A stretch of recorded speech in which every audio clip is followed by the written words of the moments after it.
guys, I'm Liz from thequickjourney.com and welcome to my YouTube channel. If you haven't already, I would love it if you would subscribe, give me a thumbs up, and leave a comment after this video letting me know what you thought about this easy DIY. Like I said, I have paint on my hands. I don't know if you can see that, probably not very good.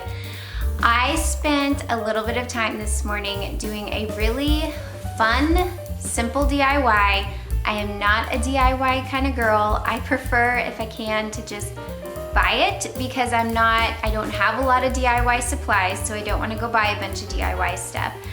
And I don't have a lot of time to do DIYs either, so I prefer just to buy what I like, save up, and buy what I want, and not DIY it. But this DIY was a little bit different because the actual product was so expensive that I just cannot justify purchasing it. So I had to DIY it. I kept waiting for it to go on sale and it never did. And when it did, it was just such a small amount that I still couldn't justify it. So today, I am going to do a simple DIY that if I can do it, literally anybody can do it, and I'm gonna take you along with me. I don't know if you guys have seen the Anthropology mirror or the Our House mirror. They're gold, they're vintagey, antique-y looking, and they are just absolutely stunning. I have been wanting the Anthropology mirror. I mean, I can't even remember when I first saw it, maybe 7 or 8 years ago. It's been a long time, and I loved it when I first saw it, and I still to this day love it.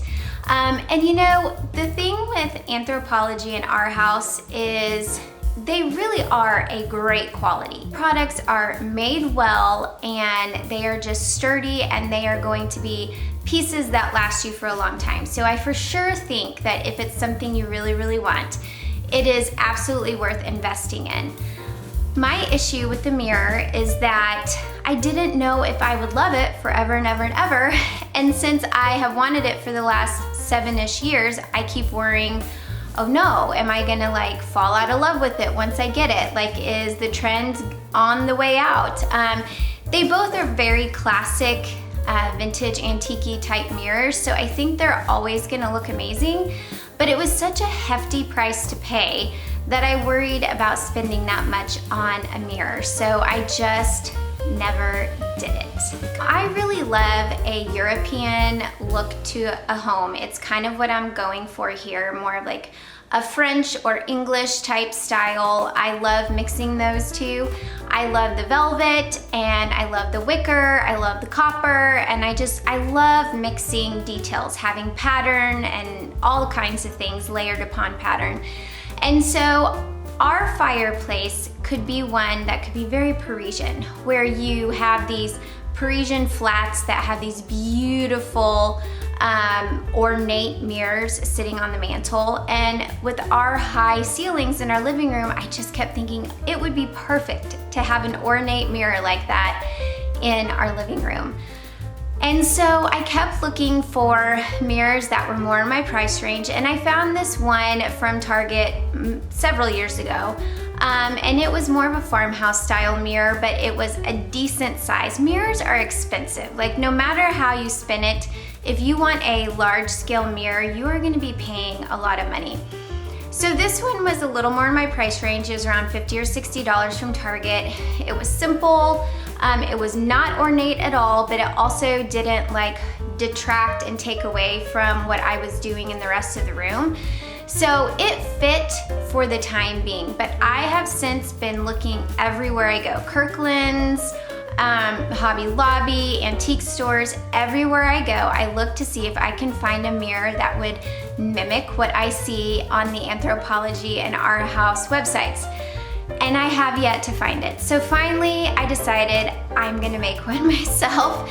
And I thought, okay, what if I just painted my mirror gold? And what if I found some cool French type appliques to put on the mirror? Like, surely that would work. And so that is what I did. I started looking for some appliques that would kind of mimic what you see on the Anthropology Gleaming mirror. Is it Gleaming Primrose, Gleaming Rose, Gleaming something? Anyway, it's beautiful. And so I was trying to find some ornate type appliques, and I found the ones that I got on Amazon. So I think they were about $7 or $8 for each one. And so here you have like a $50 mirror, and you have, you know, what, 25 bucks in the appliques, and I just used a product called Rub and Buff. I don't know if you guys have ever used Rub and Buff, but it's one of my favorite products. I used it on this mirror back here. It was a really super dark brown and just didn't look very good with the actual painting itself, but the mirror is beautiful. So I just used a little Rub and Buff. The tiniest bit goes a long way, and that's what I used on both the frame of the mirror that I have and all the appliques. The first thing I did was paint the appliques. Usually I just use my finger to rub the Rub and Buff on. I use a paper towel and rub it on. But there were so many tiny little crevices that I needed to use a brush. So I used a tiny little paintbrush and brushed it on. It took a little more time than what I had anticipated, but it ended up looking amazing. And the Rub and Buff went a long way, covered all the appliques. My plan was to use wood glue to glue them onto the mirror, but after talking to my husband, he felt like the wood glue maybe wouldn't hold very well because the surface of the mirror isn't flat, and he said wood glue really needs a flat surface to kind of hold on to. So my plan is to use hot glue to glue it on there, and if it falls off, it's no big deal. I just can hot glue it back on. Like, hot glue covers a multitude of things. So it works really, really well. I was talking to my mom about the project, and I'm so glad I discussed it with her because I was going to glue everything on and then paint it, and she's like, no, you need to paint everything first and then do the gluing. Again, I'm not a DIYer. My mom is very crafty, so I'm glad I talked to her, and that is what I did. I painted the appliques, I painted the mirror. I literally rubbed the Rub and Buff on the mirror. It took me a couple minutes. This tiny little tube of Rub and Buff that I have lasted the whole project, and I still have some left, quite a bit left. It's just a great product. It's not a super cheap product, but it's a product that you can use on a number of surfaces, and it lasts a really long time. It stretches really far. I've used it on light fixtures, I've used it on picture frames, I've used it on mirrors, and I've even heard of people using it on like faucets and things like that. So anyway, lots of things. If you're wanting to paint, check out Rub and Buff and see if it will work for you. So after I had everything painted, I gave it a little bit of time to fully dry and cure. I cleaned up my mess, and then I got out my hot glue gun and I glued each little piece onto the mirror. I had to use like sticky notes and note cards, index cards to prop it up since the pieces were kind of hanging off the mirror. And so I used those to kind of steady them as the glue was hardening, and it worked great. Like, they are on there. They're not coming off unless I pull them off, and they look amazing. I am so thrilled and really excited to share it with you.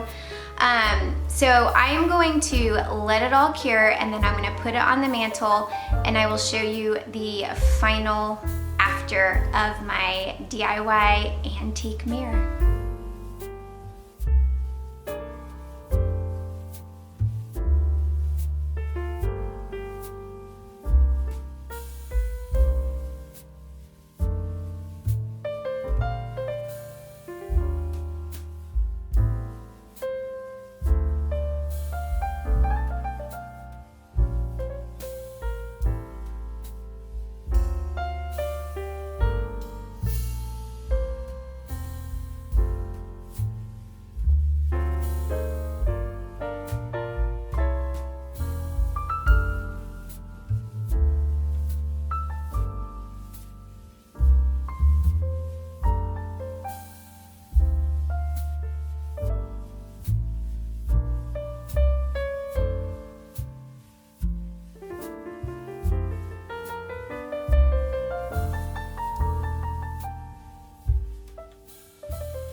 mirror is done. I've put it up on my mantle. I'm really excited to show you.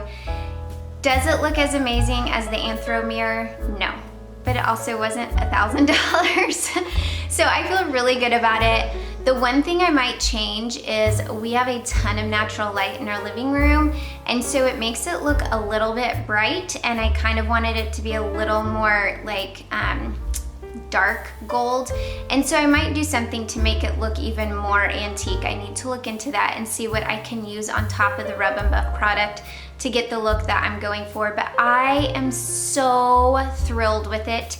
It totally like satisfies my craving for that mirror, and it only costs me a few dollars. I just feel so good about it, and I'm so glad that I don't know, that I thought outside the box, and I am hoping that you guys, that this inspired you and helped you to see that you can take what you're wanting and use what you have and make something really beautiful that can be a showstopper, and no one is gonna know that I painted those appliques and hot glued them on this mirror. Like, no one is gonna know that. It looks like it came like that, and I'm just so thrilled about it. So anyway, I am excited to show you the final product.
Thank you for watching this DIY. I would love to know what you think in the comments.